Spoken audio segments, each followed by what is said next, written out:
Dirty Prince Harry is cashing in on his royal peace talks leak to cheapen Princess Diana's memory with a third Angola copycat landmine stunt. Now, the journalist behind these leaks, Charlotte Griffiths, has been speaking out, revealing far more information about what's going to be happening from Harry's side. I'll come to that in just one moment. But first, here is the wayward, troubled Duke arriving in Angola before the planned publicity stunt, which is just truly gross. I mean, Harry, you've done this twice before, in 2010 and 2019. We're not so stupid that you will divert our attention from what you have really done, which is blow any chance of a true peace deal with the Buckingham Palace, because you simply cannot stop yourself from leaking. Meghan's mole on this. Prince Harry using his deceased mother for PR by walking through landmines in 2010 and 2019. Let your mother rest in peace, you dimwit. Markle's Claw pointed out that the spare said to John Travolta, "I was 1 year old when you danced with my mum, as you've told everybody here, and continue to dine out on that probably every single night." At the same time, look at what he's doing. And from HRH Chelsea, Prince Harry, did Snarkle tell you to be sure to matchy the gold watch as well? When you look at this, you see how demented Harry really is. Now, this all comes as Charlotte Griffiths, the source of all the stories, reveals that she knew about this secret meeting, about the peace talks a week before. And we'll get into this in just one moment. But first, let me bring in royal YouTube sensation P. Diner. P. Diner, firstly, we're not going to be suckered in by Harry in Angola, are we? This is just a gross stunt. He's done it twice before. How stupid does this guy think he is? Think we are? He thinks we really are ignorant to his ways.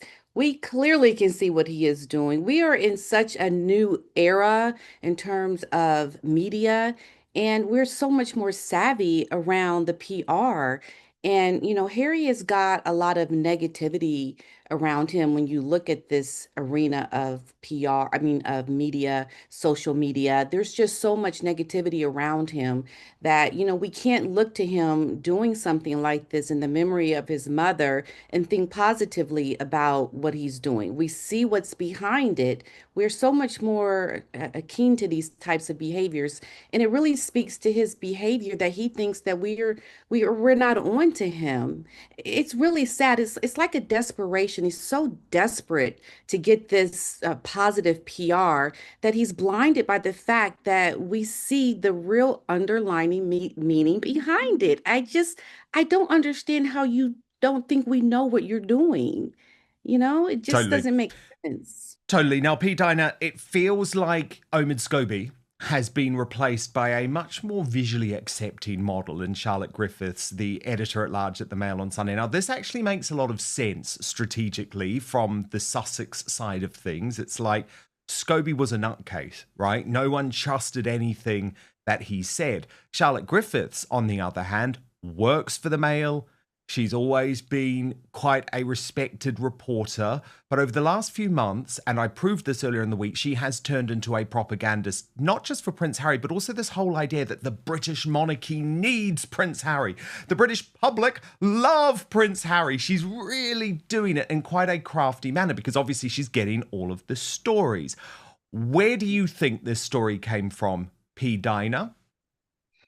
Well, yeah, obviously from the Montecito people, I think they're the ones Yeah, who are behind anything big that's time. positive around what they're doing. It just seems like to me, they're just like once again, they're desperate.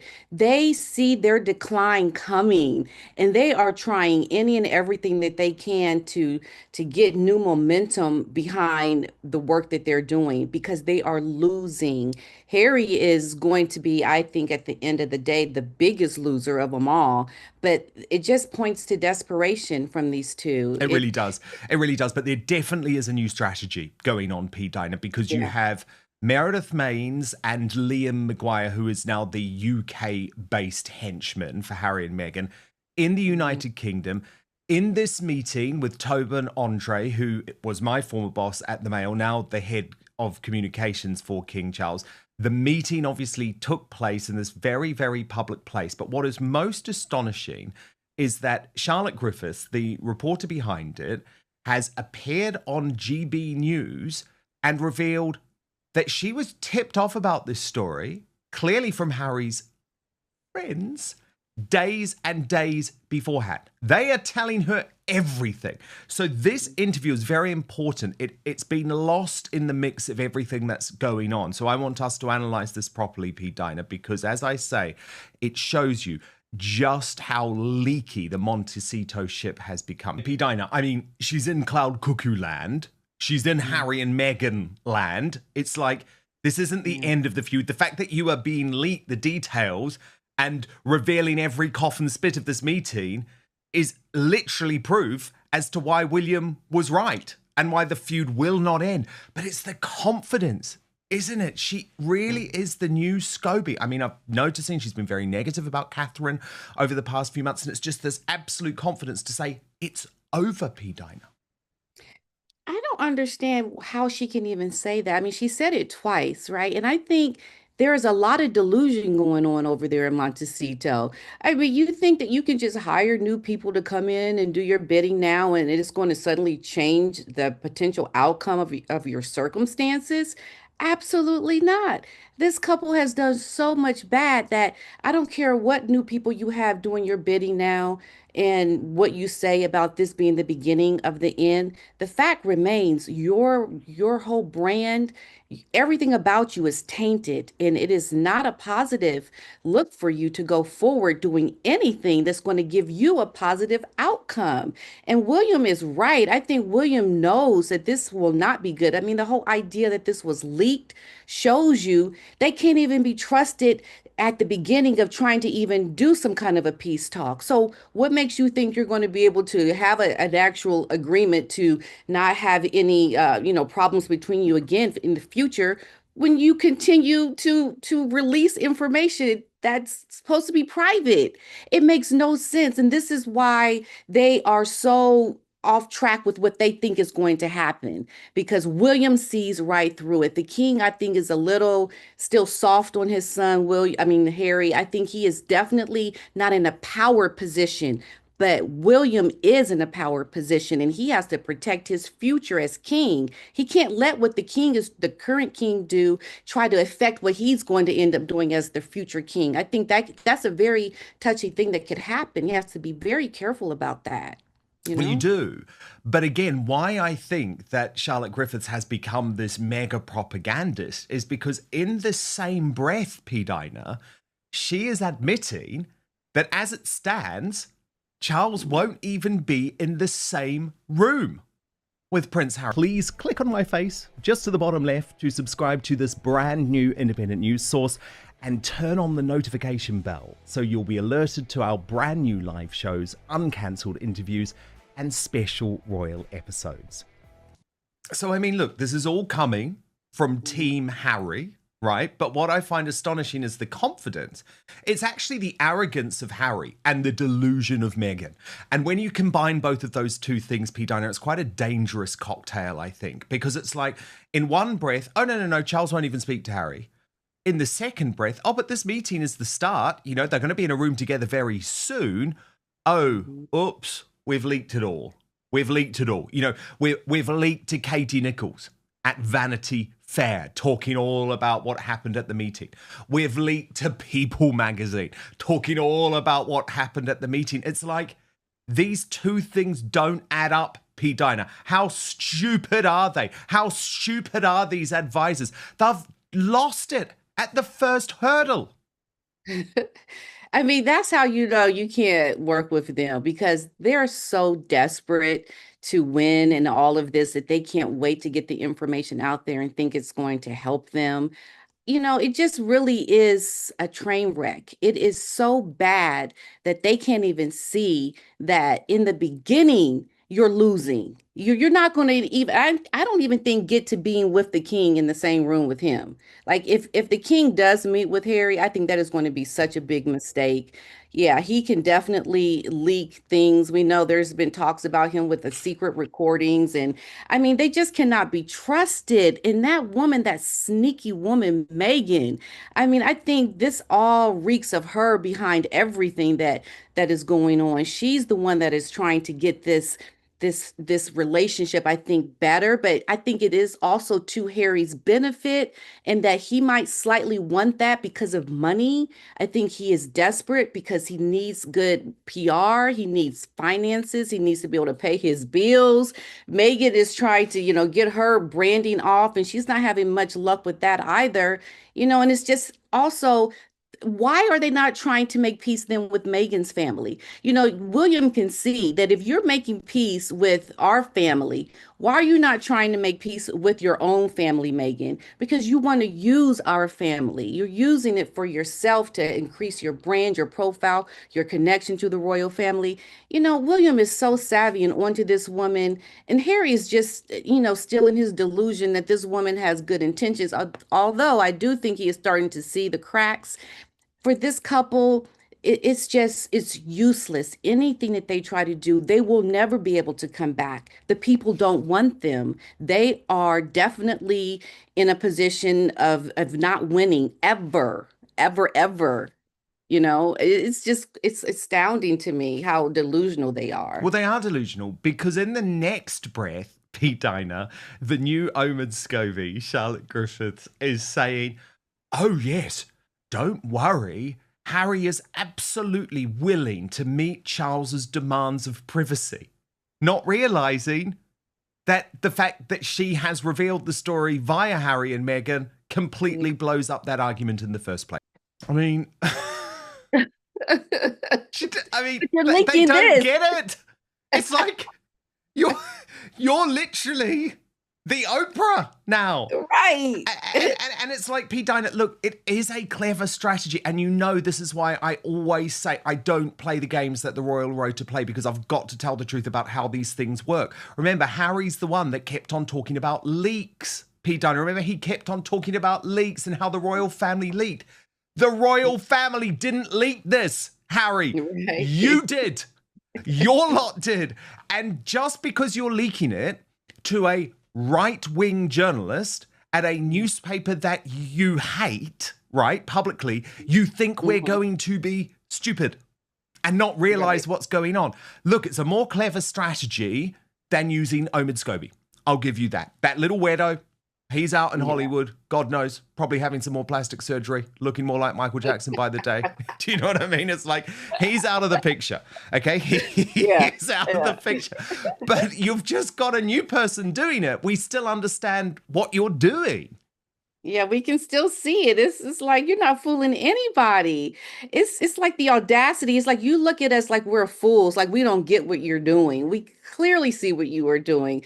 I just think Harry and Meghan are in a position now that is so not winning for them that they're like, well, what, well, we might as well try. We might as well try. I think they're just going to go for it regardless because they don't really have any other choice at this point, right? I mean, it's gotten that bad for them that they have to Yeah. do whatever they Well, it have to has. do. It has, because they have tried everything. And of course, what they tried just a few months ago, P. Diner, was this BBC interview. Just a reminder of the moment that infuriated King Charles. Okay, again, lots of understatement going on there from Charlotte, because of course she's presenting Prince Harry's view of this. No, William doesn't just not want to get involved in it. William totally disagrees with this strategy, Pete Diner. And I'm sorry, he has been proven right. Because look at the farce that has ensued over the past few days. Oh, no, we're not going to leak the meeting. Then we leak the meeting. But then we're not going to talk about what happens at the meeting, okay? We're going to keep the meeting private, Pete Diner. Of course we are, Papa, because otherwise you won't trust me again. Oh, but I do just have to leak what happened to Vanity Fair. I do just have to leak what happened to People magazine. I mean, come on. William is yet again proven correct. Right. And you have to remember also that, Harry, and Meghan, they don't have the people behind them that really know and understand how all of this works in terms of the royal family. They have a Hollywood perspective. And so at the end of the day, it's all going to be driven on Harry and Meghan's side about, increasing their profile, helping them with deals, upping their connection to royalty to increase their likability and their connection to the royal family. They don't have the intentions as the monarchy does. So both sides are not dealing equally with, how they see all of this. And unless you're on the same footing with how you look at, the media and you're coming together and talking, then, you can't have this different of purpose and still try to come together because one side is going to want one thing and the other side is going to want another. And you're going to have conflicts on, what your intentions were, Harry and Meghan. And then the royal family is like, no, we didn't want you doing that. But Harry and Meghan still need to do what they need to do. They got to make their money. I mean, it's all about them. They don't really care about the royal family and what they need and their requirements. They're so selfish in the way that they look at things that, you can only see that Harry and Meghan are always going to do what benefits them. They will never take one for the team. They will never show humility. They will never let themselves be, second to whatever, the royal family needs. We see Meghan all the time, doing things, even with this story when it came out, when Catherine was at Wimbledon, like they're always going to do things that are going to try to benefit them. So no matter what they do in connection with the royal family and these peace talks, William sees it and he knows that they will never be able to be trusted because they don't have our best interest. They have their interest at hand right now because they're desperate. They are going down financially. Their brand is sinking. They are you don't want to, the royal family cannot allow the Harry and Meghan to pull them down with them because that's what I think is going to happen. He got to stay clear of that. William knows, he sees it. He's a lot younger than the king, and he gets what's happening, especially around social media and people talking about Well, this. yeah, and what's so interesting, P. Diner, is I mean, William and Catherine, and not just with Wimbledon, although Wimbledon was such a great moment, of course, because it showed the next generation. And you just know, as Megyn Kelly joked on the day, this will be just infuriating the folk at Montecito because actually what you see there, yeah, this is killing the wannabes of Montecito. I love this. But what you see there, of course, is the next generation. And Harry knows that that next generation, George and Charlotte, as soon as they are really ready to step into the public eye, that's the end of him. But if we just look before Wimbledon, it was an incredible week for William and Catherine. You can completely understand why they're so angry or why William is so angry with Charles allowing Harry to derail it. Because we had the French state visit, and look, I have a whole load of political views on why on earth the UK is rolling out the red carpet to that little weasel Emmanuel Macron. But put that to one side, right? Look at how the French media were just going gaga for William and Catherine. So Canal Citadel pointed out based on that incredible magazine cover. Meanwhile, the top of the pyramid continues to top the pyramid effortlessly. This is the second French magazine covering the French state visit. The irresistible William and Kate, onward and forward, unperturbed. And Lee Cohen, our friend, the royal commentator based stateside, said, even the contrary French cannot resist their charms. And so, after such a great week for the royal family, with Catherine back in a tiara for the first time at the state visit, these lovely images that we saw of the family at Wimbledon, it all gets knocked off the front pages because of a Harry and Meghan leak. Mm-hmm. Yeah, it just goes to what they do, what we know that they do all the time, and it just proves the point. It shows you even now you cannot trust them. But at the same time, the star shines so brightly for Catherine and William and the children. that, we'll take a moment, our little squirrel moment, and, talk about Harry and Meghan, but, we look at them and we just really, we take it all in still. We are so happy to see William and Catherine and the family, and Catherine and her tiara and everything. I mean, it's like that good side, that good feeling. And it just really shows you how, Harry and Meghan want to rain on the parade when we have our moments of enjoying Catherine and William and the family. Meghan wants to come out and do something and just show the side of her that is so ugly. That they'll never be the type that will, show forgiveness or to show humility just to be a better person. They're always trying to one up. And because they're just trying to do things that are going to get them nowhere, but they don't see that yet. So they're going to keep trying over and over and over again. And it's just going to get a lot bigger, I think, in terms of the animosity that people have for them, because they'll start to get a clue to like what they're doing. Whenever we have these moments with the royals, they're always coming out trying to top that, and I think more people are seeing that side of this PR strategy that will definitely not align well with Harry and Meghan and their supporters, because people don't like that. They want to see the monarchy. I mean, I know there's a lot of people probably that think differently, but the majority of people really do enjoy the work and everything that Meghan, sorry, Catherine and William. Oh my goodness, it's in my head. It's in No, my I get head. you. I so get you. I just, Speaking they're of just the worst. speaking of Meghan and Harry, though, I've got to ask you about the Sussex squad going rogue at Wimbledon. So this troll Judy in Richmond sparked a lot of criticism for this post. Sat behind Camilla Tominay at Wimbledon. Don't worry, Sussex squad. I mentioned I was a Harry and Meghan fan and that she blocked me on Twitter for calling her a wanker. And I went through, and all of this woman's posts about Camilla Tominay are just like deranged. Look, they go on and on and on, and we know what the Sussex squad are like. They are just not well people. They are the true definition of trolls, vile trolls. And Camilla Tominay's spoken out about this on her own podcast, P. Diner. P. Diner, your reaction? I think that just shows you how, Harry and Meghan roll with the people that support them. And the fact that they never come out and denounce any of the negativity of their fans just shows that they are supporting it. And I think it's exactly the way, especially Megan rolls with, how she is with people. She's, we know she's very vindictive, not a nice person. And so when you see your supporters acting this way, it just really brings out a very low class, uncouth type of behavior that just is what Megan is. Like that speaks volumes to who she is as a person. And when people do this, they want to take what we are doing in the social media space and they want to bring it out into the real world because they have these nefarious, vindictive ways about them that they'll never stop. They'll keep doing this.